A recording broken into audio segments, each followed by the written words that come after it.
നമസ്കാരം, news prime മലയാളത്തിലേക്ക് സ്വാഗതം. ഇമിഗ്രേഷൻ ആൻഡ് ഫോറിനേഴ്സ് ബില്ല് ലോക്സഭയിൽ ഇത്തവണ പാസ്സായിരിക്കുകയാണ്. കേന്ദ്ര ആഭ്യന്തരമന്ത്രി അമിത്ഷാ ബംഗാൾ മുഖ്യമന്ത്രി മമതാ ബാനർജിക്കെതിരെ മുനവെച്ച് സംസാരിച്ചിരിക്കുകയാണ്. മമതാ ബാനർജി വലിയ തോതിൽ വർഗീയതയെ പ്രീണിപ്പിക്കുകയാണ്. അവിടെ തീവ്രവാദ പ്രവർത്തനം പല അതിർത്തികളിലും നടക്കുന്നു എന്നുള്ള ധ്വനി വരുന്ന രീതിയിലാണ് അമിത്ഷാ ചില പ്രഖ്യാപനങ്ങൾ നടത്തിയത്. ഇന്ത്യ ഒരു ധർമ്മശാലയല്ല എന്നുകൂടി അദ്ദേഹം പറഞ്ഞു ചേർക്കുന്നു. അനധികൃതമായി കുടിയേറുന്ന ബംഗ്ലാദേശിൽ നിന്നുള്ള മുസ്ലിം വിഭാഗക്കാർ വെസ്റ്റ് ബംഗാളിൽ, അതായത് പശ്ചിമ ബംഗാളിൽ പല സ്ഥലങ്ങളിലായി അനധികൃതമായി കുടിയേറി പാർക്കുകയാണ്. ഇതിനെ വളം വെച്ച് കൊടുക്കുന്നത് തൃണമൂൽ കോൺഗ്രസ് ആണ്. അതുമാത്രമല്ല, പശ്ചിമ ബംഗാൾ അതിർത്തിയിൽ തൃണമൂൽ കോൺഗ്രസിൻ്റെ മുസ്ലിം പ്രവർത്തകരെല്ലാം അവിടെ വിന്യസിച്ചുകൊണ്ട് അക്രമ രാഷ്ട്രീയം പയറ്റുകയാണ്. ഇത് ഒരു കമ്മ്യൂണൽ വോട്ട് ബാങ്ക് സൃഷ്ടിച്ചെടുക്കാനുള്ള മമതയുടെ നീക്കമാണ് എന്ന് പലപ്പോഴായി അമിത്ഷാ പറഞ്ഞിട്ടുമുണ്ട്. വാസ്തവത്തിൽ ബംഗാളിൽ കിട്ടാത്ത മുന്തിരി പുളിക്കും എന്നുള്ളതാണ് BJPക്കെതിരെ പറയാനുള്ളത്. കാരണം BJP ഒരുപാട് നാളായി അധികാരം പിടിക്കാനും അവിടെ അള്ളു വയ്ക്കാനും ഒക്കെ ശ്രമിക്കുന്നുണ്ട്.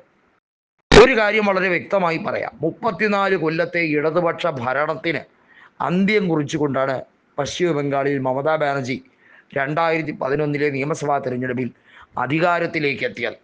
അതിനുശേഷം ഇന്നേ വരെ മമതയ്ക്ക് തിരിഞ്ഞു നോക്കേണ്ടി വന്നിട്ടില്ല. ഓരോ തവണയും തൻ്റെ പാർട്ടിയുടെ ഭൂരിപക്ഷം കൂടിക്കൂടി വരികയും, എന്തിനധികം പറയുന്നു, കോൺഗ്രസിൻ്റെ പോലും സഹായം അവർക്ക് ഇന്ന് അല്പസ്വല്പം പോലും തിരഞ്ഞെടുപ്പിൽ ജയിക്കാൻ വേണ്ട. എന്നാൽ അവരുടെ ദേശീയ നയങ്ങൾ എല്ലാ രീതിയിലും അംഗീകരിച്ചാൽ മാത്രമേ തൃണമൂലിനും വോട്ട് കിട്ടുകയുള്ളൂ. കാരണം ഇതേ തൃണമൂൽ അംഗങ്ങൾ പാർലമെൻറ്റിൽ ചെല്ലുമ്പോൾ കോൺഗ്രസ് വക്താക്കളായി തന്നെയാണ് മാറുന്നത്. മഹുവ മൊയ്ത്രയായിരുന്നാലും സൈനി ഘോഷായിരുന്നാലും, എന്തിനധികം പറയുന്നു, തൃണമൂലിൻ്റെ ഡെറക് ഒബ്രൈനും സൗഗത റോയ് അടക്കമുള്ള കൃത്യമായി നിലപാടുകൾ അവരെല്ലാം പറയുന്നത് ഈ രാജ്യത്തെ പ്രതിപക്ഷത്തിൻ്റെ ഒരൊറ്റ നിലപാടിൽ ഉറച്ചു നിൽക്കുകയാണ്. അത് രാഹുൽ ഗാന്ധിയുടെയും പ്രതിപക്ഷത്തിൻ്റെയും നിലപാട് തന്നെയാണ്. ഇന്ത്യ മുന്നണിയിൽ നിന്നും വേറിട്ട് പോകുന്ന ഒരു തൃണമൂൽ കോൺഗ്രസിനെ ഇന്ന് സങ്കല്പിക്കാനേ കഴിയില്ല എന്നുള്ള യാഥാർത്ഥ്യത്തിലേക്കാണ് കാര്യങ്ങൾ എത്തി നിൽക്കുന്നത്. 2024 ലോക്സഭാ തിരഞ്ഞെടുപ്പിൽ 29 സീറ്റുകൾ നേടിയ തൃണമൂൽ കോൺഗ്രസ് 11 സീറ്റുകൾ നേടിയ BJPയെ എല്ലായിടത്തും അവരേക്കാൾ പ്രതീക്ഷിച്ച വോട്ടും ഭൂരിപക്ഷവും നേടിയെടുക്കാൻ കഴിഞ്ഞു. മാത്രമല്ല, ഹൗറ മണ്ഡലത്തിൽ അഭിഷേക് ബാനർജി റെക്കോർഡ് ഭൂരിപക്ഷത്തോടു കൂടിയാണ് ഇത്തവണ ജയിച്ചത്. 7,10,000 വോട്ടിൻ്റെ റെക്കോർഡ് ഭൂരിപക്ഷം.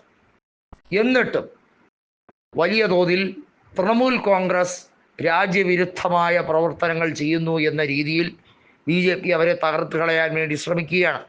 അവിടെയാണ് കോൺഗ്രസ് മമതാ ബാനർജിക്കും തൃണമൂൽ കോൺഗ്രസിനും പതിവിൽ കവിഞ്ഞ പിന്തുണയുമായി എത്തുന്നത്. ഈ ബില്ല് ആരെ ഉദ്ദേശിച്ചാണ് എന്നുള്ളത് ഞങ്ങൾക്കറിയാം. ഞങ്ങളെന്നാൽ തൃണമൂൽ കോൺഗ്രസിൻ്റെയും അവരുടെ എല്ലാ രീതിയിലുള്ള ഭരണ സംവിധാനത്തിനെ അഭിനന്ദിക്കുകയാണ് എന്ന് പറഞ്ഞുകൊണ്ടാണ് രാഹുൽ ഗാന്ധി എത്തിയിരിക്കുന്നത്.